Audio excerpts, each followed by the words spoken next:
Spices का symbol 2 अर्धचंद्रास which is Shiva and शक्ति and 1 line is cutting from between.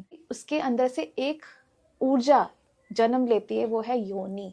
जन्म से उस योनि से आपको अधिकार मिला है कि आप सर्प के भांति जो स्किन चेंजेस होते हैं वो पानी के अंदर करता है और बाहर करता है, उससे होते हुए आप अपने कर्मों से निकल सकते हो। ब्रह्म विद्या मीन्स दैट आपका क्रिएशन हो गया, उस क्रिएशन के बाद जब आपकी वो कर्मों की जर्नी चल रही है, आप बार बार रीइनकार्नेट कर रहे हैं। मुझे वहां से बलि का कॉन्सेप्ट समझ आ रहा है। तो मैं आपको यहाँ पे बता दूं, आपने बिल्कुल ठीक कहा है, एरीज से बलि का कॉन्सेप्ट जुड़ता है, इसीलिए एरीज के अंदर भरणी नक्षत्र भी आता भरणी है। नक्षत्र आता है। एग्जैक्टली बिल्कुल। दो लोग आइडेंटिकल कभी नहीं होने चाहिए, नहीं तो वो जेमिनाई बन जाएंगे।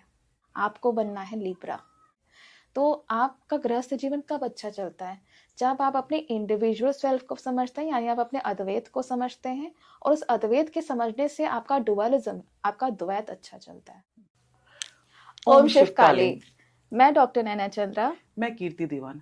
स्वागत है आप सबका हमारे आज के नए चैप्टर में। आज हम आए हैं आपके लिए एक नया विषय लेकर।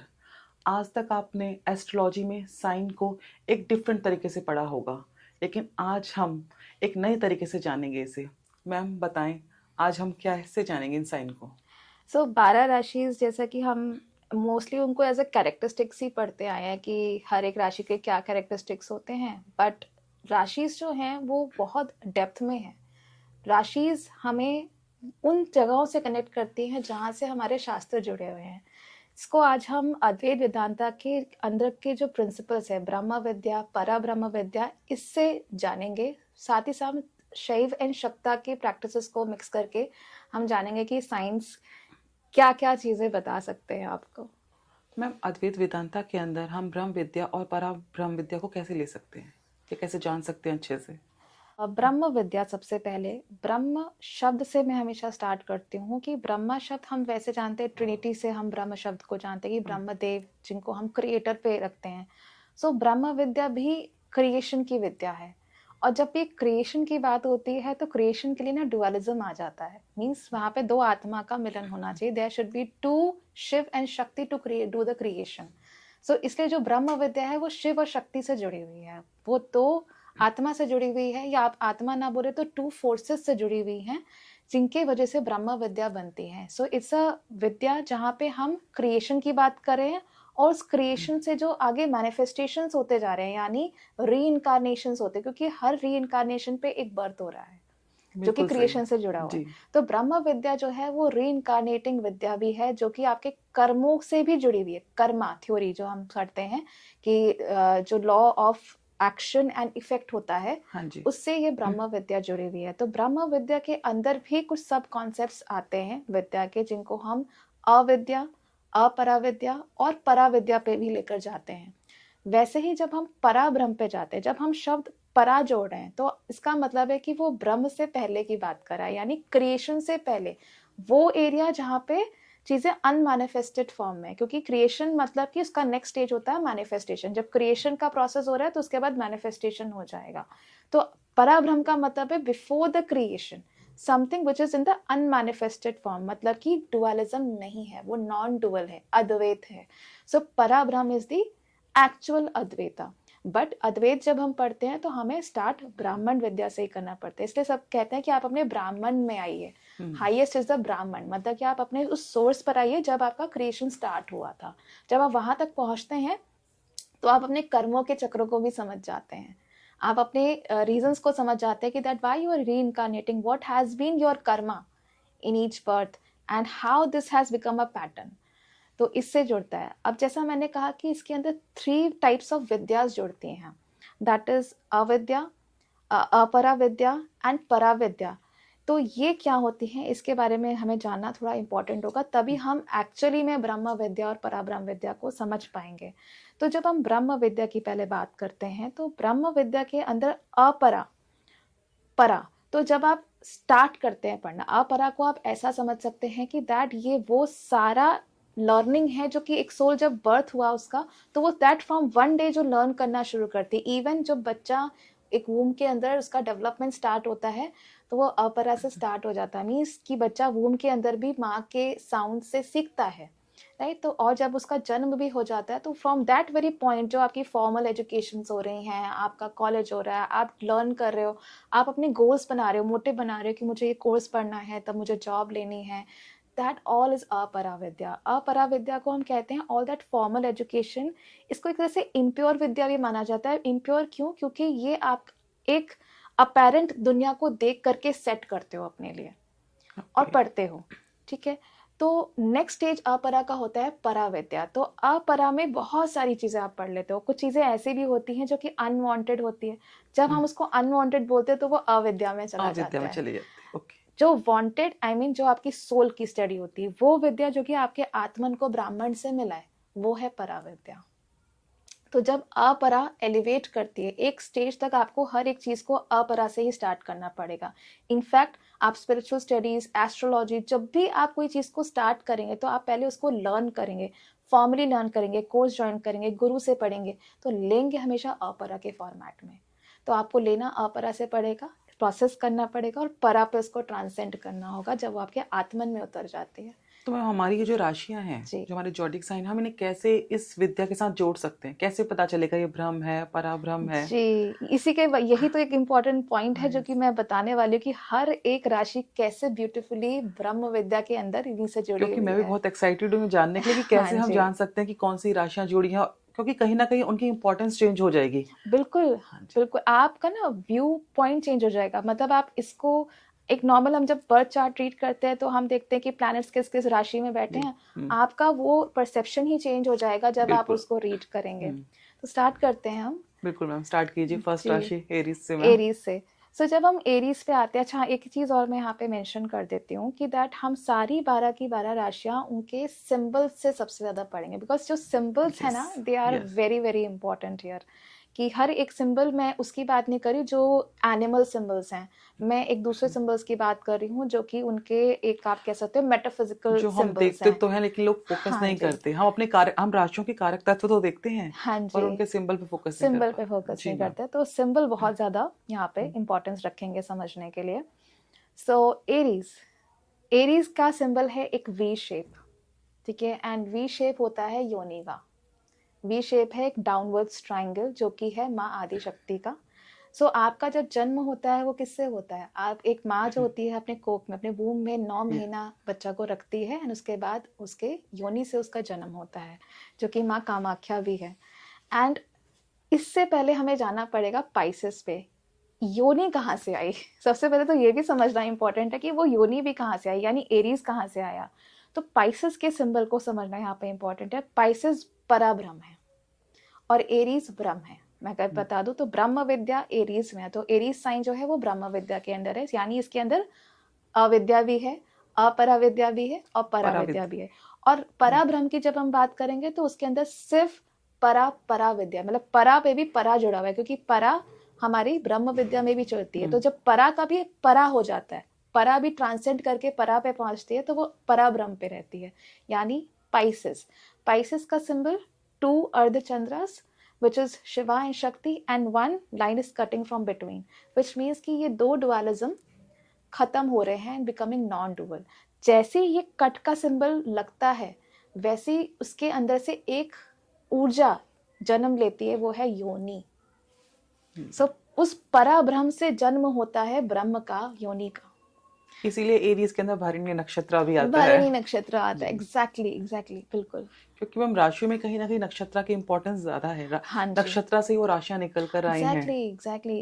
एक्चुअली में देखा जाए तो मैंने कहा ना, राशिज हम 12 राशि में बांटा क्योंकि हम इजीली एस्ट्रोलॉजी को पढ़ सकें। बट 27 नक्षत्र के जो डिजाइन्स थे वो एक क्लस्टर में डिजाइन्स बना रहे थे, जिसको हमने 9 पदा में बांटा। अभी इसको समझना थोड़ा ज्यादा एडवांस लेवल हो जाएगा, बट आप ऐसा समझे कि जब नक्षत्र यानी स्टार्स को एक क्लस्टर में देखा गया तो उस क्लस्टर से समझ आया कि अच्छा ये क्लस्टर ये शेप बना रहा है, ये क्लस्टर ये शेप बना रहा है, तो उसको राशियों में रख दिया गया। 12 राशि वहां से बन गई। मैम यहाँ पे मेरा एक छोटा सा क्वेश्चन है। हाँ जी, जैसे आपने एरीज के बारे में बताया, जी तो कहीं ना कहीं जो एरीज का हम सिंबल भी लेते हैं, जी, साइन का जो हम सिंबल लेते हैं, तो वहां से मुझे एक जी जी, सॉरी आपसे क्वेश्चन पूछ रही हूँ, मुझे वहां से बलि का एक कॉन्सेप्ट समझ आ रहा है। अच्छा, और मैं बहुत आपको समझ गई। हाँ जी, हाँ जी, आप पूछिए। बहुत सारे मंदिरों में आज भी ये प्रथा है। हाँ, मैं यहाँ ये नहीं कहूंगी सही है गलत, यहाँ पे मेरा क्वेश्चन ये नहीं है, जी, जी, जी। लेकिन इसकी कितनी इम्पोर्टेंस है और ये क्या हमारे शास्त्रों में लिखा है? आपने बलि का यहाँ से तो नहीं उठाया कि एरीज जो है वो जी एक रैम हेड जी है? जी। मुझे लग रहा और था। उन्हीं की बलि दी जाती है इसीलिए। अच्छा, अच्छा ऑब्जर्वेशन है आपका और बहुत इंपॉर्टेंट ऑब्जर्वेशन है। आई थिंक हम नेक्स्ट चैप्टर ज़रूर इस पे रखेंगे। हाँ ठीक है, बिल्कुल। तो मैं आपको यहाँ पे बता दूँ, आपने बिल्कुल ठीक कहा है, एरीज से बलि का कॉन्सेप्ट जुड़ता है। मैं अभी यहाँ पे कोई भी जजमेंटल आंसर नहीं दूंगी, बट कामाख्या में प्रैक्टिसेस होती हैं बलि की, और अभी हमने बात योनि की ही करी थी जो हाँ कि जी। माँ कामाख्या को एड्रेस करता है। यस।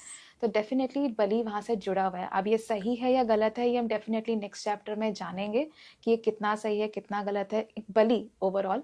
बट यस, ये है कि दैट जो आपका राम हेड है वो बलि वाले कॉन्सेप्ट से जुड़ा है। बलि देना किस हद तक सही है नहीं है हम समझेंगे। आप मेरा पर्सनल व्यू पॉइंट देखेंगे तो मेरा आंसर नो है इसके लिए, क्योंकि ये बलि वाला कॉन्सेप्ट जुड़ा हुआ है सती की स्टोरी से, जब हमें जाना पड़ेगा जहाँ पे दक्ष जी का धड़ से सर अलग किया था भैरव जी ने, और उसके जगह एक रैम हेड ही लगाया था। यस। दैट वाज उनको समझाने के लिए कि दैट आपको अपने अंदर का मैं खत्म करना पड़ेगा। एक रैम क्या बोलता है? मैं।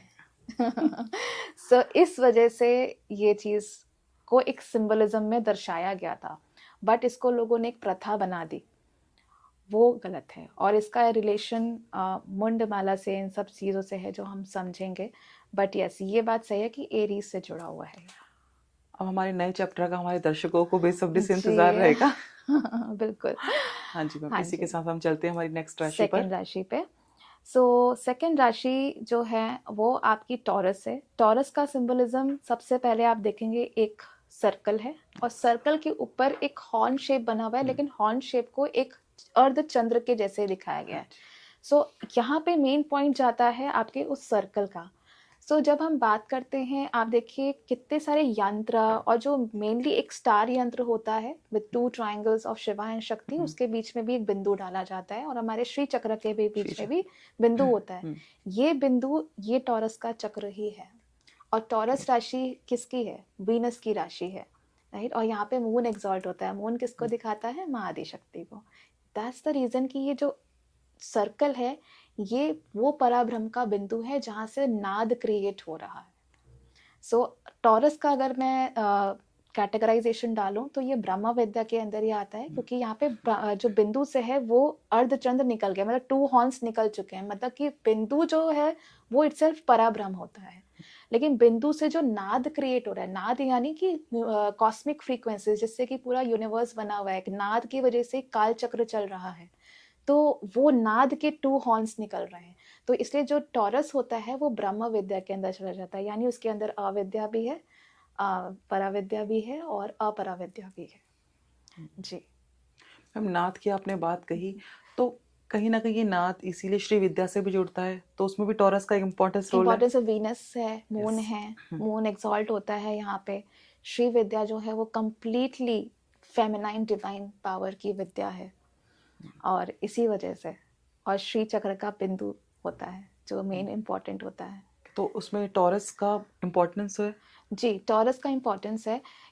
टॉरस में अगर आपके प्लैनेट्स प्लेस्ड होते हैं, या टॉरस किसी वजह से इम्पोर्टेंट हो जाता है, यहाँ तक कि एरीज में भी ये चीज़ जाएगी, क्योंकि वहाँ पे योनि है, और योनि भी उसी नाद का 16 कलास को रिप्रेजेंट करती है। तो टॉरस में भी और एरीज में भी अगर आपके प्लैनेट्स आ जाते हैं तो कहीं ना कहीं आप श्री विद्या के तरफ, महाविद्या के तरफ, महाविद्या में एरीज आएगा और श्री विद्या में दोनों आ जाते हैं, कि टॉरस एंड एरीज का इम्पोर्टेंस आती है। ठीक है मैम, अब जी। हमारी नेक्स्ट राशि। जेमिनाई। यस। सो जेमिनाई के बारे में, ये एक इंटरेस्टिंग राशि है, और मैं कह सकती हूँ कि मेरी वन ऑफ द फेवरेट राशिज तो नहीं कहूँगी, बट काफ़ी मेरा इस पे जोर रहता है, क्योंकि जेमिनाई में क्या है, आप सिंबल देखिए, ये ब्रह्म विद्या के अंदर ना आपको बहुत लेवल पे समझा सकती है, क्योंकि देयर आर 2 लाइंस, ठीक है, ये 2 पैरेलल लाइंस हैं, एक अर्धचंद्र ऊपर है, एक अर्धचंद्र नीचे है। तो ये 2 पैरेलल लाइंस भी शिवा एंड शक्ति, ये 2 सोल्स हैं, और जो अर्धचंद्र हैं वो शिवा एंड शक्ति की ब्लेसिंग्स हैं। अच्छा, मैं एक चीज़ यहाँ पे और छोटा-सा बात ज़रूर जी। बताना चाहूँगी कि जब हम अर्धचंद्र को पढ़ते हैं, आप देखिए कि हम बार-बार देख रहे हैं कि पाइसेस में भी 2 अर्धचंद्र थे, जेमिनी में भी 2 अर्धचंद्र हैं। तो ये 2 अर्धचंद्र क्यों हैं? ठीक है, शिव एंड शक्ति हाँ है, लेकिन इसका हमारा एस्ट्रोलॉजिकली जो रीज़न होता है, वो होता है 2 तिथि से इसका रिलेशन होता है। कृष्ण पक्ष की चतुर्दशी और शुक्ल पक्ष की प्रतिपदा, बीच में अमावस्या। हम्म, इसको ऐसा आप इमेजिन कीजिएगा कि एक अर्धचंद्र जो है वो चतुर्दशी का है, कृष्ण चतुर्दशी का है, जो माँ काली और शिव दोनों की होती है। बीच में अमावस्या आ जाती है जिसमें मून डिसॉल्व हो जाता है और सिर्फ सूर्य होता है, तो एक सूर्य फुल है, ठीक है। और वो सूर्य ही कटिंग है उसका, जहाँ पे हमारे पाइसेस में वो कट कर रही है लाइन, वो हाँ जी। सूर्य की ही लाइन है। हम्म, और इस साइड पे फिर हम प्रतिपदा निकलते हैं तो एक न्यू मून का बर्थ होता है, वो भी एक क्रीसेंट मून होता है। तो एक्चुअली में जब मून डिसॉल्व होने वाला होता है तब एक क्रीसेंट मून का शेप बनता है, और जब मून का न्यू बर्थ हो रहा होता है प्रतिपदा में तब एक क्रीसेंट मून का शेप बनता है। जब हम ये एक पक्ष से दूसरे पक्ष की ओर जा रहे होते जा हैं। रहे हैं, तो ये 2 पक्ष के अर्धचंद्र हैं, ओके, राइट। बिल्कुल ही नया कॉन्सेप्ट है मैम ये जी। तो। सो यहाँ पे भी जो आपके जेमिनी में भी 2 अर्धचंद्र हैं, ये वही हैं। एक इस साइड का पक्ष का है, एक पक्ष साइड की एंडिंग है, दूसरे पक्ष की बिगनिंग है, ठीक है। और 2 पैरेलल लाइंस उन पक्ष का पैरेलल वर्किंग दिखा रही है। तो इसीलिए जेमिनी जो है वो आपको बहुत अच्छा ज्ञान देती है to understand the process of the cosmic cycles. तो ये ब्रह्म विद्या में आता है सबसे पहले importantly. Gemini sign falls in the Brahma Vidya, and it lets you to understand a circular motion of the life, क्योंकि 2 पैरेलल लाइंस हमेशा साथ ही चलती रहेगी, वो कहीं नहीं मुड़ेगी, वो कहीं नहीं जाएगी, बस वो 2 अर्धचंद्र से रोक दी जाएंगी। एंड इसका मतलब है कि जब आपकी विद्या का सैचुरेशन, जब आपकी ब्रह्म विद्या का सैचुरेशन आएगा, तब आपको जेमिनी जो है, अगर आपके प्लैनेट सपोर्ट करेंगे चार्ट में, वो देखना पड़ता है, तब वो आपको पाइसेस पे पहुंच जाते हैं। ओके, जी, तो जेमिनी का बहुत इम्पोर्टेंस है। हाँ जी। ओके, तो कहीं ना कहीं जेमिनी यहाँ पे हमारी मोक्ष राशियों से मिल गई है। एक्चुअली देखा जाए तो है तो ये काम की राशि, क्योंकि क्या कहते हैं कि जब भी कामा ऊर्जा किससे जुड़ती है, इच्छा शक्ति से। तो जब भी आपको किसी भी विद्या को पढ़ना भी है ना, तो भी इच्छा शक्ति बहुत इंपॉर्टेंट होती है। इच्छा is very important to actually initiate something. तो जेमिनी के अंदर वो इच्छा शक्ति है, उस इच्छा शक्ति की वजह से ब्रह्म विद्या वर्क करती है।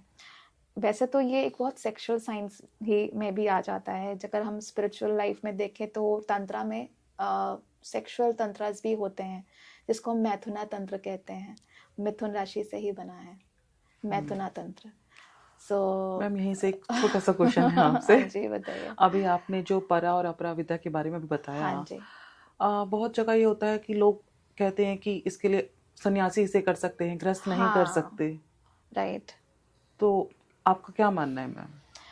ब्रह्म विद्या हर कोई कर सकता है। ब्रह्म विद्या में अगर आप हैं, इनफैक्ट आपने बड़ा अच्छा क्वेश्चन पूछा है, क्योंकि कई लोगों का मेरे तरफ भी परसेप्शन है, क्योंकि मैं आदि शंकराचार्य जी की टीचिंग्स फॉलो करती हूँ, मैं अद्वैत वेदांता की फिलॉसफी फॉलो कर रही हूँ, उसी के कॉन्सेप्ट से मेरी सारी स्पिरिचुअल स्टडीज़ में वो रहती है। इसका मतलब आप सन्यासी हैं ऐसा नहीं होता, आप गृहस्थ हैं तो आपकी ब्रह्म विद्या और भी अच्छी जा सकती है, क्योंकि हम क्या बात कर रहे हैं, डुअलिज्म की बात कर रहे हैं, नॉन डुअलिज्म की बात करें। जब भी हम डुअलिज्म की बात करते हैं तो एक गृहस्थ जीवन में डुअलिज्म ही होता है। तो आपका गृहस्थ जीवन कब अच्छा चलता है, जब आप अपने इंडिविजुअल सेल्फ को समझते हैं, यानी आप अपने अद्वैत को समझते हैं, और उस अद्वैत के समझने से आपका डुअलिज्म, आपका द्वैत अच्छा चलता है।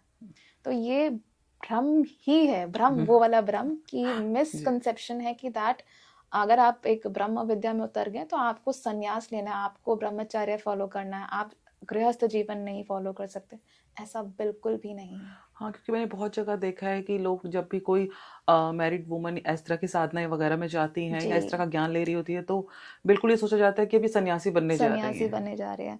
दोनों दोनों में ये आता है, मैरिड वुमन अगर करती है तो ये उसका ध्यान अपने गृहस्थ जीवन से हट जी। जाएगा, उसका अंदर से अट्रैक्शन नहीं रहेगा इसके तरफ। और एक कुंवारी कन्या जब करती है तो होता है कि नहीं ये शादी नहीं करेगी, ऐसा कुछ। देखिए ये हमारी पर्सनल चॉइसेस होती हैं, ऑफ कोर्स हमारा एस्ट्रोलॉजिकल चार्ट इस चीज़ को बहुत अच्छे से बता सकता है, लेकिन वैसे देखें तो ये हमारी पर्सनल चॉइसेस हैं कि हम मैरिज कर रहे हैं कि नहीं कर रहे हैं, उसको आप इससे नहीं जोड़िए। जी। आज ये कॉन्सेप्ट आपने बिल्कुल क्लियर कर दिया। हाँ जी। नेक्स्ट हमारी है मैम कैंसर। Yes, cancer. अच्छा, मैं मैथुना की बात कर रही हाँ थी जी। ना जी, वो एक इम्पॉर्टेंट हम्म, पॉइंट था कि मैथुना साधना होती है ना, जो इनको हम सेक्सुअल साधनास करते हैं, वो जेमिनाई से ही जुड़ी होती हैं। सो यहाँ पे वही जो दो पैरेलल लाइंस जा रही हैं और दो अर्धचंद्र से वो रोकी जाती हैं, they it actually represents that pleasure in the sadhana. तो जब हम इसको सात्विक साधना में देखते हैं तो ये वो हमारी क्रिया शक्ति बन जाती है। क्रिया शक्ति यानी जब आप के मंत्र और यंत्र, एक लाइन मंत्र की बन जाती है, एक लाइन यंत्र की बन जाती है और उससे क्रिया शक्ति डेवलप हो रही होती है। तो ये सात्विक में ऐसी होती है, लेकिन वही मैथुना साधना में, सेक्सुअल साधना में ये उस तरह से मैनिफेस्ट कर रही होती है कि there is two opposite genders, those who are into that process. तो बस मैंने इसको मेंशन किया कि हाँ, जेमिनाई के अंदर क्योंकि ये कामा ऊर्जा की राशि है तो ये भी साइड है, मैथुना साधना का भी है। बट यस, हमें तो सात्विक साधना करनी है, हमें अद्वैता फॉलो करना है। सो वहाँ पे ये मंत्र और यंत्र की साधना बन जाती है, उसकी क्रिया शक्ति को रिप्रेजेंट करता है जेमिनाई। ओके, तो अब नेक्स्ट मैम हमारी कैंसर राशि। कैंसर। सो पहले कैंसर का सिंबल से ही स्टार्ट करेंगे। तो कैंसर का सिंबल एक 69 का सिंबल है। एंड यहाँ पे जो ये 69 दिखाया जाता है, मीन 69 को समझना, मैं 16 बोल रही हूँ बट एक्चुअली में 69 नहीं है, मतलब एक सिंबल है कि जैसे एक ऐसे है और एक ऐसे है। कैंसर को कहा जाता है it's like a mutation of Pisces. मोक्ष की फर्स्ट राशि। मोक्ष की फर्स्ट राशि कहते हैं ना, हमेशा हाँ जी। कैंसर को कहते हैं आपका मोक्ष कैंसर से स्टार्ट होता है। जब आप कैंसर को समझते हैं तभी आप पाइसेस को समझते हैं। क्यों? क्योंकि cancer is a mutation, mutation word is very important, of Pisces. Pisces में अगर हम जाते हैं तो हमें दो मछलियां दिखती है ना, दो मछलियां एक सर्कुलर मैनर में एक दूसरे को फॉलो कर रही हैं। अब आप इस कैंसर को एग्जैक्टली उसी निगाहों से देखिए, उसी परसेप्शन से कि दैट वो 69 दो मछलियां ही हैं, वो एक सर्कुलर मोशन में है। बस फर्क क्या है, there is not a third power नहीं है। मतलब जो वहाँ पे कट मार रहा था, जो सूर्य अमावस्या का कट मार रहा था, वो कैंसर में अवेलेबल नहीं है। तो यहाँ पे वो पराब्रह्म पे कैंसर नहीं जा रहा, लेकिन ब्रह्म विद्या पे जा रहा है, लेकिन आपको पराब्रह्म की तरफ जरूर पुश करेगा कैंसर। सो कैंसर के अंदर इम्पॉर्टेंटली अविद्या नहीं होती, जो इसका सबसे अच्छा पॉइंट है। अभी मैं कह दी ना कि हाँ जी। ब्रह्म विद्या के अंदर 3 अविद्या, पराविद्या, अपराविद्या, तो कैंसर के अंदर अविद्या नहीं होती है, इसलिए जुपिटर एक्सॉल्ट होता है शायद यहाँ पे। यहाँ पे सिर्फ अपराविद्या और पराविद्या ही होती है, इसलिए वो दो सिंबल हैं और इसीलिए यहाँ पे अविद्या का कोई स्थान नहीं होता। इसीलिए वो मोक्ष की पहली राशि बनी, इसलिए वो मोक्ष की क्योंकि पहली राशि अविद्या होती नहीं है है, उसमें। वेरी एनलाइटेंड राशि, यहाँ से आपका एनलाइटमेंट शुरू होता है। तो अगर आप सक्सेसफुली जेमिनाई से, अगर हम इसको एक साइकिल के फॉर्म में लें, अगर आप जेमिनाई की ब्रह्म विद्या में काम ऊर्जा में नहीं फंसे तो आप बहुत अच्छे से कैंसर में स्टेप इन कर जाते हो, जहाँ पे आपकी अविद्या, जो जेमिनाई तक की अविद्या थी, वो कट हो जाती है और आप कैंसर में अपराविद्या को पराविद्या में ट्रांसेंड कर पाते हो। एक प्योर फॉर्म में आ जाती है, प्योर फॉर्म में आ जाती है जी। अब नेक्स्ट साइन मैम लियो। लियो, ये भी बड़ा इंटरेस्टिंग साइन है। सो लियो जो है ना, इसको देखा जाए तो एक वही चक्र है जो हमने टॉरस में पढ़ा था, बिंदु है और उस बिंदु से एक पोनी निकल रही है, पोनी निकल रही है, and this pony is actually the vibration frequency of Tripura Sundari. Like ओम के पीछे जो हम कहते हैं, ओम के पीछे की कहते हैं। सो लियो में ओम का शक्ति है, ओम से बहुत रेजोनेट करता है। मैं ये नहीं कहूंगी वो लियो ओम है, बट लियो के अंदर रेजोनेशन ऑफ ओम है। कैसे है? जो वो पोनी है, आप ओम बनाते हैं, ओम का जो लास्ट का ऐसा ये होता है ना, ये क्या दिखाता है? ये एक्चुअली त्रिपुरा सुंदरी का वाइब्रेशन होता है। तो त्रिपुरा सुंदरी जो एक लय बनाती है ना अपनी कलाओं से, जिसके वजह से हमारी तिथिस चल रही है, वो इसी लाइन से दिखाया जाता है। और जो लियो है, लियो की जो पोनी है वो त्रिपुरा सुंदरी की वही लय है, और जो वो बिंदु है वो तो पराब्रह्म का बिंदु है।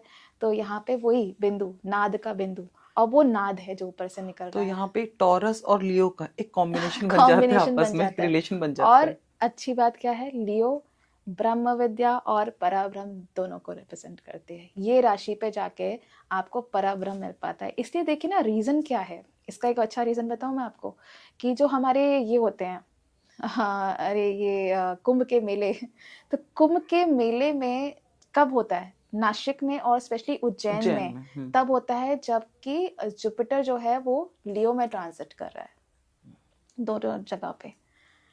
क्यों? क्योंकि आपकी जबकि लियो एग्जॉल्ट कैंसर में होता है, लेकिन ऐसा क्यों है कि जुपिटर कैंसर में है तो एग्जॉल्टेड है, लेकिन जब कुंभ के मेले लग रहे हैं, कुंभ क्या है? अमृत है, अमृत वही है। अमृत है वो, और अमृत हमेशा पराब्रह्म होता है। हम्म, तो वो हो रहा है कब? जब लियो में ट्रांजिट कर रहा है जुपिटर। क्यों? क्योंकि यही रीजन है दैट जो वो बिंदु है, उस बिंदु से जो वो नाद निकल रहा है, जो फ्रीक्वेंसी निकल रही है त्रिपुरा सुंदरी की 16 कलास की, वो इसका सिंबल ही बता रहा है। इसीलिए जो कुंभ मेले होते हैं उज्जैन और नासिक में, वो इस टाइम पे होते हैं जब जुपिटर लियो में ट्रांजिट करता है। नेक्स्ट राशि मैम वर्गो। वर्गो, ये भी बहुत इंटरेस्टिंग साइन है।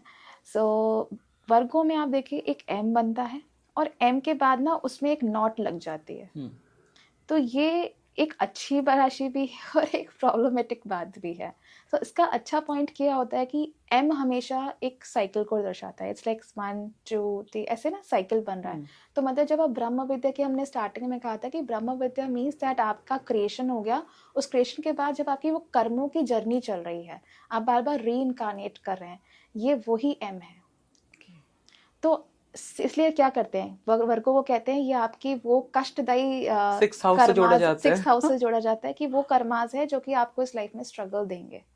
इसीलिए वो एम दिखा रहा है कि वो सारे एक्यूमुलेटेड रीइनकार्नेटिंग साइकिल्स हैं, और बस प्रॉब्लम क्या हो जाता है कि लास्ट में नॉट बन जाता है, मीन्स कि आप उसमें फंसे रहेंगे उस चक्र में। इसीलिए 6th हाउस को रोग ऋण शत्रु से जोड़ा जोड़ जाता दिया जाता है है। और लोग उससे डर जाते हैं। और है, क्योंकि क्या होता है कि आप इससे कभी, बहुत मुश्किल होता है इससे निकल पाना, because at aim which is getting knotted means that आप उस साइकिल को खत्म नहीं कर पा रहे। अब उसमें आपके क्या कहते हैं, आपके षड्रिपु भी आ जाते हैं। तो वही षड्रिपु, उसमें रीजन आपके एक्सटर्नल फैक्टर्स भी बन जाते हैं और आपके इंटरनल फैक्टर्स भी बन जाते हैं। मतलब आपके षड्रिपु जो आपके खुद के काम क्रोध लोभ मोह है वो भी है, और प्लस आपके शत्रु भी जो आपके आसपास जो आपको स्ट्रगल दे रहे हैं, आपकी हेल्थ कंडीशंस हैं। तो इसीलिए 6th राशि जो है वो आपको बांध देती है चीज़ों से, ये ब्रह्म विद्या के अंदर आती है। तो मैं बहुत एडवाइस करती हूँ, अगर आप वर्गो राशि के हैं तो आपको ब्रह्म विद्या करनी ही पड़ेगी टू अंडरस्टैंड। आपको बहुत ब्रॉड माइंडसेट रखना पड़ेगा चीज़ों को समझने के लिए। आप निकल सकते हैं, मैं मना नहीं करूँगी, 2 राशि बताती है, सिंबल बताता है कि एक नॉट लगा हुआ है, बट आप उस नॉट को खोल सकते हैं एक चार्ट पे। वैसे चार्ट के बेसिस पे हम बहुत आराम से जान लेते हैं कि ये बंदा, ये पर्सन खोल पाएगा कि नहीं खोल पाएगा, हमें दिख जाता है एस्ट्रोलॉजिकली। लेकिन अगर आप उसको इग्नोर कर दीजिए, मैं कहती हूँ कभी कभार हमें नहीं देखना चाहिए चार्ट, क्योंकि बाई चांस हमें दिख जाता है ये नहीं होगा, तो एक माइंडसेट पहले ही बन जाता है। लेकिन स्पिरिचुअलिटी आपको इससे ऊपर लेकर आ सकती है। तो आप कोशिश करिए, आप अपने कर्म कीजिए। Karma is the theory of Virgo sign. ब्रह्म विद्या में आपको कर्म चक्र को समझना पड़ेगा। श्री भागवत में भी ये लिखा है ना मैम जी, कि कर्म कीजिए फल की फल इच्छा की मत इच्छा ना, कीजिए। एग्जैक्टली ये वर्गो वालों पे बहुत फिट करता है। कर्म कीजिए, फल की इच्छा मत कीजिए, आपको इसी पे जाना पड़ेगा। इसलिए वो सेवा भाव की राशि हो जाती है। आपको कहा बिल्कुल। जाता है दान पुण्य कीजिए। क्यों? क्योंकि आपका एक्चुअली में वो फल की इच्छा ही खत्म करना चाहते हैं, तभी वो नॉट खुल पाएगा। मैम हमारी नेक्स्ट राशि लिब्रा। लिब्रा। सो लिब्रा, ये भी अच्छी राशि है। सो लिब्रा का जो सिंबलिज्म है, एक लाइन है स्लांट, उसके ऊपर एक बैलेंस का सिंबल बना हुआ है। तो लिब्रा राशि को समझना ऐसा देखा जाता है, this is like 2 souls who are into their individual self. इसीलिए इसको पार्टनरशिप का घर कहा जाता है। एक क्या दिखाई जा रही है, एक बिल्कुल स्लांट है और एक ऐसे एक शेप बना रही है। अब आप इसको इमेजिन कीजिए कि that both are respecting each other. So कहा जाता है कि 2 लोग आइडेंटिकल कभी नहीं होने चाहिए, नहीं तो वो जेमिनाई बन जाएंगे और आप उसी चक्र में फंसे रहेंगे। 2 लोगों को लिब्रा जैसा होना चाहिए। इसलिए लोग कहते हैं ना कि मुझे शादी में अपने जैसा पार्टनर चाहिए। नहीं, इसलिए 7वां घर शादी को क्यों माना गया है? 7वां घर शादी का है, जो कि लिब्रा से ही निकला है। क्योंकि अगर 2 लोग अगर आइडेंटिकल होंगे तो आप जेमिनाई बन जाएंगे और फंसे रहेंगे वहां पे। आपको बनना है लिब्रा, आपको बनना है कॉम्प्लीमेंटिंग। मतलब कि आप जैसा एक पर्सन है, यानी एक स्लांट लाइन है, तो वो दूसरे वाले को समझ रहा है, उसको सपोर्ट कर रहा है। मतलब डिफरेंट होकर भी बैलेंस बनाना है आपने। डिफरेंट होकर के भी Yes. बैलेंस बनाना है। इसी को शादी कहते हैं, इसी को हर टाइप का पार्टनरशिप कहते हैं। Even business partnerships, collaborations. क्यों करते हैं आप कोलैबोरेशन? क्या कैसे हम क्या कहते हैं बिजनेस में, मुझे इस चीज की जरूरत है, ये मुझे आता है, मुझे एक ऐसा पार्टनर चाहिए जो कि मेरी इस पर्टिकुलर चीज को संभाल सके। आप क्या अपने जैसा ढूंढते हैं? बिल्कुल भी नहीं। आप उनको ढूंढते हैं जो कि आपके पर्टिकुलरली उस एरिया को समझ पाए। तो डिफरेंट हो गया ना। तो शादी में ऐसा क्यों नहीं है? तो यहाँ से ये समझ आती है कि दैट आपको ये समझना पड़ेगा कि दैट ब्रह्म विद्या जो है वो डुअलिज्म में आपको यही चीज सिखाती है कि इंडिविजुअलिज्म को रिस्पेक्ट कीजिए, जो मैंने स्टार्टिंग में कहा था। तो ये राशि पर्टिकुलरली ब्रह्म विद्या से जुड़ती है, जो आपको लर्निंग्स देती है how to be an individual and respect the other individual, ये सिखाती है। मैम हमारी नेक्स्ट राशि है स्कॉर्पियो। जी बहुत ही इंटरेस्टिंग साइन। हाँ जी। लोग इसे डरते भी बहुत हैं और बहुत कुछ छुपा हुआ है इसमें, तो प्लीज उसके बारे में बताएं। डरते हैं या फिर ये कहिए कि बड़ा एक्साइटेड रहते हैं कि इसमें है क्या आगे। बिल्कुल बिल्कुल। है ना। सो स्कॉर्पियो में भी आप देखेंगे एक सिमिलर चीज है with the Virgo, aim. So Scorpio का aim is again the Brahma Vidya. जो हम वर्गो में बात कर रहे थे, आप सेम उसको वैसा समझिए कि दैट स्कॉर्पियो का एम इज अगेन दैट ब्रह्म विद्या, लेकिन यहाँ पे नॉट नहीं बंदी है, यहाँ पे एक रिलीज का एरो है जो कि सैजिटेरियस का एरो है। और इस एरो में किसकी ऊर्जा रहती है? शक्ति, शक्ति की ऊर्जा रहती है यहाँ पे वो एरो में। ठीक है। तो स्कॉर्पियो में ये दिखाया जाता है कि दैट आप जब वही वर्गो वाली ब्रह्म विद्या बार बार करते हैं, तो जो मैं आपको कह रही थी ना, वर्गो में अगर आप भक्ति भाव से उस चीज को करिए, सरेंडर करके करिए और फल की इच्छा जैसा आपने भी कहा नहीं रखे, तो ये कन्वर्ट हो जाता है स्कॉर्पियो में। ठीक है। तो Scorpio becomes the Brahma Vidya which can give you the rise towards Para Brahma Vidya. So Scorpio को मैं मेनली ब्रह्म विद्या में रखती हूँ, which is the path to Para Brahma. So Scorpio को आप ऐसा डिफाइन कीजिए that this is the path of Para Brahma. And यहाँ पे स्कॉर्पियो में हमेशा परा विद्या का अपर पार्ट होता है, अपरा बहुत माइन्यूट लेवल पे रहती है और अविद्या का स्थान नहीं होता स्कॉर्पियो में। लेकिन एक चीज यहाँ पे होती है कि एम है, तो एक प्रोसीजर में आपके पास अविद्या कई बार आ जाती है, क्योंकि अविद्या ना एक अपरा का ही प्रोडक्ट है, कि जब अपरा के अंदर बहुत सारी अनवांटेड चीजें कलेक्ट होगी तो वो अविद्या बनेगी ही बनेगी। लेकिन जब स्कॉर्पियो की बात करते हैं तो स्कॉर्पियो में जो फ्लो होता है वो फ्लो होता है उस एरो से निकलने का। तो आप इसको ना ऐसा इमेजिन कीजिए कि पानी है, पानी आ रहा है और उसका फ्लो किस साइड है? एग्जिट के साइड पे बना हुआ है। तो मतलब कि जो अपरा कलेक्टेड थी वो अपरा फ्लो हो रही है परा के तरफ। तो द स्पेस ऑफ अविद्या is very less, but still कई बार कुछ ऐसे कॉम्बिनेशन से चार्ट में बन जाता है अविद्या का योग। बट मेनली देखें तो this is the transcendence of Apara Vidya to Para Vidya, and this is the path towards Para Brahma विद्या। जैसे हमारा पूरा अकल्ट बेसिकली मैम इसी में काउंट किया जाता इसी है। में काउंट किया जाता है। तो हम ये कह सकते हैं कि जब हम उसे एक सही तरीके से, जी तंत्र हो चाहे मंत्र हो, सही तरीके से कर रहे हैं तो वो परा में है। बिल्कुल। लेकिन जब हम कोई गलत प्रैक्टिस कर रहे हाँ हैं जी, हाँ तो जी। वो अविद्या में चला जाता है। हाँ, अभी आपने मैंने कहा ना इसका फ्लो बाहर की तरफ रहता है। आप इमेजिन कीजिए कि फ्लो है अपरा से परा जाने का, लेकिन क्योंकि आपके पास ज्ञान अब तक एक्यूमुलेट हो चुका है, स्कॉर्पियो दिखाता है कि आपके पास अपरा का ज्ञान भरपूर तरीके से एक्यूमुलेट हो चुका है।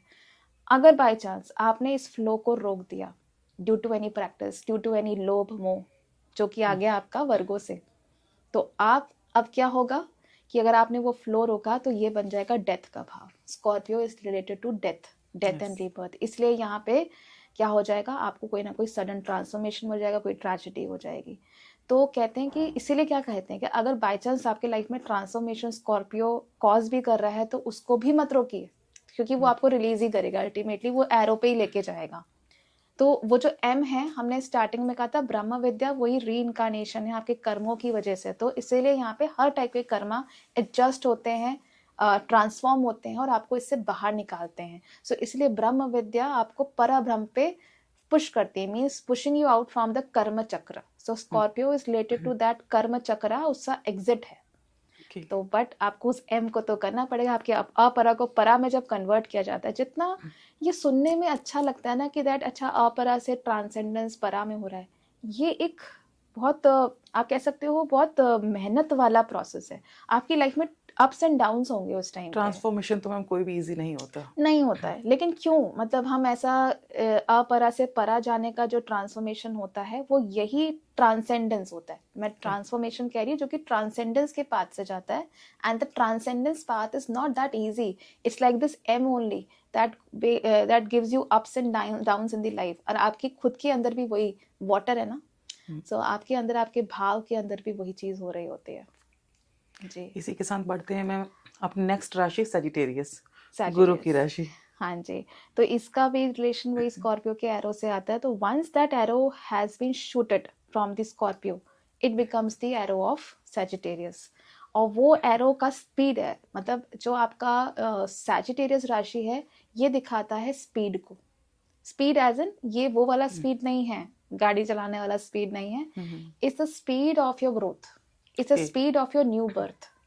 इसलिए मैं हमेशा सजिटेरियस को, 9th हाउस को एक आपके रिबर्थ से जोड़ती हूँ कि जब आप लाइफ में बहुत लर्नड हो जाते हैं, लर्नेड हो जाते हैं, एक्सपीरियंस आपके अंदर बहुत आ जाता है, तब आपकी एक न्यू आइडेंटिटी बनती है जो हमेशा आपके सजिटेरियस से रिफ्लेक्ट करी जाएगी या 9th भाव से रिफ्लेक्ट करी जाएगी। एरो उसी को दिखाता है कि वो एम ने जो आपको निखार करके आपका रिबर्थ किया एरो दे करके, वो है सजिटेरियस। इसलिए इसको गुरु का स्थान कहा गया है। सजिटेरियस गुरु की राशि है, गुरु के पास वो सारा ज्ञान होता है, उसके पास वो स्कॉर्पियो तक का वो सारा ज्ञान होता है जो अभी तक हम एरीज से स्कॉर्पियो तक पढ़ते आए हैं। उसको पता है कि कैसे कैसे आपको गुजरना पड़ता है, क्या भूल चूक होती है, कब आप अविद्या में चले जाते हो। इसीलिए गुरु को पता होता है, तो गुरु उसी एरो को लेके चलता है और आप उसके पीछे चलते हो। वो एरो बनता है कि आप उसका पाथ फॉलो कर रहे हो, वो वही स्पीड है और आप उसको फॉलो करते हो और आप ट्रांसेंड कर जाते हो आगे। और वो हमें गाइड करके हमारी नेक्स्ट राशि जी। कैप्रिकॉर्न, कर्मा की राशि तक लेके जाते हैं। अच्छा ना, सजिटेरियस जो है ये आपकी पराभ्रम को ही दिखाते हैं। सजिटेरियस इज आल्सो अ पराभ्रम राशि। अब बढ़ते हैं मैम कैप्रिकॉर्न की ओर। जी, सो कैप्रिकॉर्न इंटरेस्टिंग, कर्मा का चक्र या ये कहिए कर्मा से निकलने का एक बहुत इम्पोर्टेंट, आपके कर्मा यहाँ पे मैटर करते हैं, कर्म चक्र और आपके कर्मा। सो यहाँ पे आप देखेंगे एक वी है, ठीक है, कैसा सिंबल होता है, एक वी है और वी के आगे एक ऐसा सा डिजाइन बना हुआ है। ये डिजाइन क्या है, ये डिजाइन वही सर्प है, द सर्प, जो कि पानी के अंदर जरूर रहता है और पानी के बाहर भी रहता है। ये सर्प आपको उस टैंगलमेंट से निकालने का रास्ता है। तो वी इज द योनि, जो हमने एरीज की बात की, तो आपको जन्म से क्या मिला है अधिकार, कि आप अपने जन्म से उस योनि से आपको अधिकार मिला है कि आप सर्प के भांति जो स्किन चेंजेस होते हैं वो पानी के अंदर करता है और बाहर करता है, उससे होते हुए आप अपने कर्मों से निकल सकते हो। तो आपके कर्म हैवी हो सकते हैं आपकी लाइफ के अंदर, आपके प्रेजेंट कर्मास बहुत हैवी होते हैं जो आपके प्रारब्ध को खत्म कर सकते हैं, आपके क्रिया मन कर्मास को बढ़ा सकते हैं।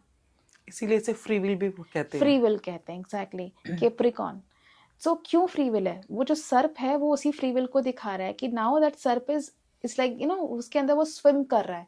तो आप उसको चाहे पानी के अंदर का सर्प माने या पानी से बाहर का सर्प माने, it means that you have the free will to you know decide your direction, decide your life. और साथ ही सर्प के अंदर एक क्या होता है कि वो अपनी स्किन को हमेशा छोड़ता रहता है। तो आप जितने कर्म करते जाएंगे आप उतना ज़्यादा असेंड होते जाएंगे, वो स्किन आपकी उतरती जाएगी जो आपकी पहले की है, that is the skin of your heavy karmas. और ये आपको अधिकार मिला हुआ है क्योंकि योनि पहले बनी हुई है, which means you have been given the right from the birth point. आप जब अब आपका डेवलपमेंट आपके मदर की वूम के अंदर स्टार्ट होता है, उसी पॉइंट से आपके पास ये हक होता है। बिल्कुल मैम। इसी के साथ हम बढ़ते हैं मैम अपनी नेक्स्ट राशि एक्वेरियस। एक्वेरियस, सो एक्वेरियस ये बहुत ब्यूटीफुल राशि है, मैं इसको ब्यूटीफुल कहती हूँ। एक्वेरियस के अंदर बहुत सारी ऐसी चीज़ें हैं जो कि आपको एक्चुअली में सुख दे सकती है। सो एक्वेरियस वैसे भी 11वें स्थान को रिप्रेजेंट करता है, तो which is like a wish fulfilment, आपकी डिज़ायर्स, होप्स, विशेस, इन सबको भी दिखाता है। क्यों दिखाता है यहाँ पे, अच्छा मैं ये बताना भूल गई कि Capricorn is the Brahma and पराब्रह्म both. क्योंकि कैप्रिकॉर्न आपको वापस ब्रह्म पे इसलिए लेकर आता है क्योंकि योनि है ना, तो आपको कहता है कि connect back to your creation, connect back to your Brahman, and then again go back to your, जो आपकी जर्नी सजिटेरियस ने स्टार्ट करी थी पराब्रह्म की, फिर आप उसको कंटिन्यू कीजिए। यस, एंड एक्वेरियस ये एक पराब्रह्म राशि है। क्यों? क्योंकि यहाँ पे आप देखेंगे 2 ऐसी लाइन्स हैं जिनका वाटर जैसा सिंबल बना हुआ है। अब आप इसको ऐसा इमेजिन कीजिए कि जो सर्प था, जो मैं कहती चाहे आप वाटर के अंदर मानिए, बाहर मानिए, अभी यहाँ पे वो सर्प जो है वो आप डिज़ॉल्व हो चुके हो वाटर में। Now there are 2 water lines which means कि दैट आप अब किसके अंदर हो? आप प्रभु के चरण में हो, राइट? मतलब वो स्टेज जब हमने कर्मा करके अपनी सारी अचीवमेंट्स पा ली अचीवमेंट हैं पा ली है। या जो भी हमारी विश हाँ। थी, उसके बाद हम जो सरेंडर मोड पे आए जी, हैं। हाँ, मतलब आप प्रभु के चरण में हो और आपकी हर एक चीज़ पूरी हो गई अब। Okay. That flowing is like that now there is no obstruction. वो फ्लो दिखा रहा है कि now there is no obstruction in life. सब कुछ मिलेगा, सब कुछ पूर्ण होगा। तभी इसमें 2 लाइन्स बनाई गई। ये 2 लाइन्स जो है लहरों की, ये भक्त और भगवान भी है।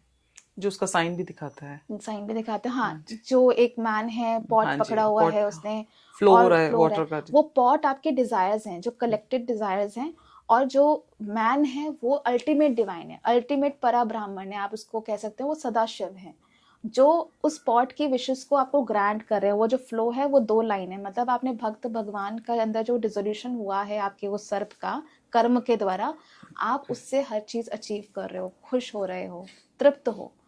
इसलिए यहाँ से स्टार्टिंग हो जाती है मोक्ष की, क्योंकि द पॉइंट यू आर तृप्त, अब आप सेटिस्फाइड हो, हैप्पी हो, आपके सोल के जो अनफुलफिल्ड डिजायर्स पूरे हो गए हैं, तो आप किसके तरफ जा रहे हो? आप मोक्ष की तरफ जा रहे हो। लास्ट राशि हमारी वही है मोक्ष की, 12। Pisces. Yes, Pisces. So Pisces is the ultimate Parabrahma rashi. तो जितना हम पराब्रह्म अभी तक जिन जिन राशियों के लिए हमने बोला है, दे आर कैरिंग, आप इसको कह सकते हो, दे आर कैरिंग द तत्व ऑफ पाइसेस। तो Pisces is the ultimate Advaita राशि, जिसमें पराब्रह्म है, जिसमें सिर्फ परा विद्या है। परा विद्या यानी there is no space of even Apara Vidya. सिर्फ परा है जो कि अगले परा में ट्रांसेंड हो जाते हैं, यानी the stage before the creation. So यहाँ पे वही जो मैंने स्टार्टिंग में कहा था कि that there are 2 ardha chandras, that is Shiva and Shakti, which is representing the cyclic motion of the universe, and that is now cut, which means now it has dissolved and it has given you the advaita, thus the आपका unification with the god। आप ये भी कह सकते हो you have returned back to your original state, जब आप born ही नहीं हुए थे। मैम, जैसे अभी तक आपने बहुत ही खूबसूरती से सारी राशियों के बारे में बताया, जी। क्या आप इसे एग्जाम्पल के तौर पे बताएंगे कि हम किसी चार्ट में कैसे प्रैक्टिस कर सकते हैं, कैसे लगाकर देख सकते हैं? हाँ जी, देख सकते हैं। फॉर एग्जाम्पल जैसे हम वर्गो लगन का चार्ट ले लेते हैं, ठीक है, तो उसमें कोई भी आप राशि, पाइसेस, एरीज, वर्गो, किसी में भी ठीक आप है। बताइए कैसे बैठे होते हैं तो प्लैनेट्स। एक काम करते हैं, एक वर्गो लगन का चार्ट है, उसी को हम देखते हैं। जी। तो इस वर्गो लगन चार्ट में जो वर्गो का राशि लॉर्ड है मरकरी, वो पाइसेस में है, 7th हाउस में, और डबलेटेटेड है। ओके। और 8th हाउस में एरीज पड़ जाता है, वहाँ पे सन, मून एंड वीनस बैठे हुए हैं। तो सबसे पहले देखिए हमने वर्गो को क्या पढ़ा था कि दैट वर्गो में क्या है, कर्म का चक्कर है, एक एम है जो कि आपको रिलीज नहीं होने दे रहा है, ब्रह्म विद्या है। तो एक चीज तो तय है कि दैट अगर आप वर्गो राशि में आपका बर्थ हुआ है, लगन राशि में बर्थ हुआ है, तो आप कर्मों के कुछ चक्र से बंद करके ही आपका बर्थ होगा। सो वर्गो राशि एक क्लियर कट अगर आपका लग्न चार्ट है, तो ये चीज मान के चलिए कि आप इस बर्थ में आए हैं बिकॉज ऑफ सम कर्म चक्र जो कि आपका रिलीज नहीं हो पाया है, उसी के चलते आप इस बर्थ में आ गए हैं। अब उसका लॉर्ड कहाँ प्लेस है ना, वही पूरा आपको डिजाइन बताएगा। जो हमने कहा था ना कि वो हम समझ जाते हैं चार्ट को देख करके कि आप अल्टीमेटली रिलीज कर पाएंगे उस साइकिल को कि नहीं। अब यहाँ पे मरकरी का प्लेसमेंट बहुत इंपॉर्टेंट रखेगा कि मरकरी किस राशि में गया।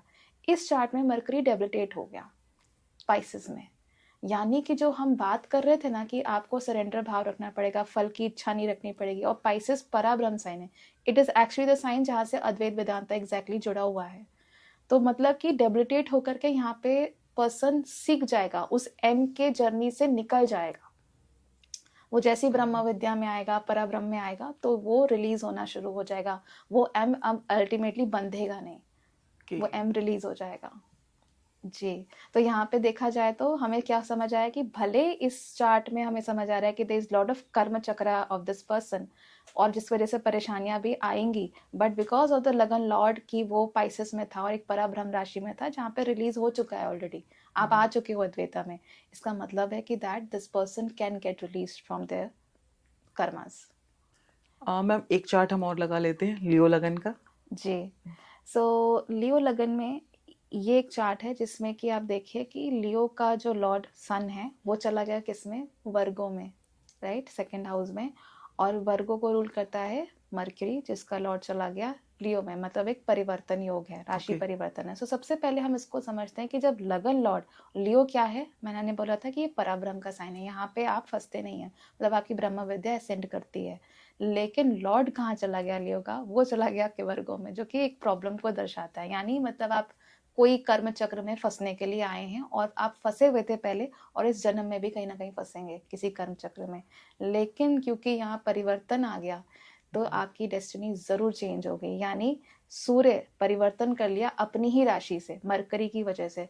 So the moment this person will step into Brahma Vidya, practising दशा महाविद्या, श्री विद्या, और जिसको हम ये वेज जी। ऑफ प्रैक्टिसेस हैं Yes. ब्रह्म के या ब्रह्म विद्या के, तो जैसे ही उतरेगा प्रैक्टिसेस में, इसका ये परिवर्तन एक्टिव हो जाएगा और वो रिलीज होने लगेगा इसी से, जो कि दिख रहा था कि अरे यहाँ पे तो प्रॉब्लम है, वो प्रॉब्लम सॉल्यूशन में आने लगेगी।